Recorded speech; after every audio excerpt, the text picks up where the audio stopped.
तेज थी और वह लगभग मेरी एड़ी तक पहुंच ही गया था। मेरा दिल बैठ गया, मैं फिसलकर गिर पड़ा। तभी झाड़ियों से एक सफेद छाया बिजली की तरह निकली। वह वही जानी पहचानी छोटी लोमड़ी थी। मैं कुल्हाड़ी उठाकर मदद करने को दौड़ा, पर तभी लोमड़ी सांप की पूंछ दबाकर घनी झाड़ियों में गायब हो गई। मैं उसके पीछे भागना चाहता था, पर जंगल के अंधेरे में रास्ता बिल्कुल भी दिखाई नहीं दे रहा।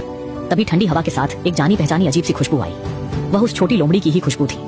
मैं समझ गया कि वह कोई आम लोमड़ी नहीं, वह सचमुच एक लोमड़ी की देवी थी। मेरा डर अब कम हो गया था, पर गांव के मुखिया दादा अभी भी मेरी मदद का इंतजार कर रहे थे। मैंने गहरी सांस ली और दक्षिणी पहाड़ी की ओर तेजी से दौड़ना जारी रखा। कानों में हवा सनसनाने लगी और लगा जैसे कोई पीछे है। मैं बिना मुड़े चांदनी के सहारे पागलों की तरह भागता रहा। यह गांव का वर्जित क्षेत्र है जहाँ कोई नहीं आता। जैसे जैसे मैं ऊपर चढ़ा, रास्ता और भी सुनसान हो गया। कब्रें थी। पोते जरा धीरे चलो, दादा का इंतजार करो। पीछे से मुखिया की आवाज सुनकर मैं रुक गया। लगा दादा बच गए, पर तभी उनकी चेतावनी याद आई, चाहे कुछ भी हो पीछे मत मुड़ना।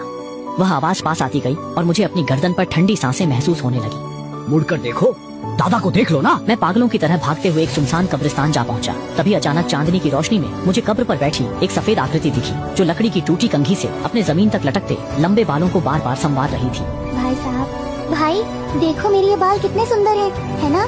मेरा पूरा शरीर सुन्न हो गया जब मुझे यह एहसास हुआ कि वह सामने की ओर बैठा है। उसने अपने चेहरे से बाल हटाकर एक भयानक सफेद चेहरा दिखाया। मैं डर के मारे सीधे जमीन पर बैठ गया। गोद से लाल कपड़ा और बाल बाहर आ गए। तभी उस महिला भूत ने चीख मारी और अचानक मुझ पर झपट पड़ी। उसी समय घास से वह जहरीला सांप भी बाहर निकल आया और मेरी गर्दन की ओर झपट्टा मारा। मेरे पास सुरक्षा के लिए सिर्फ वह लकड़ी की कुल्हाड़ी थी।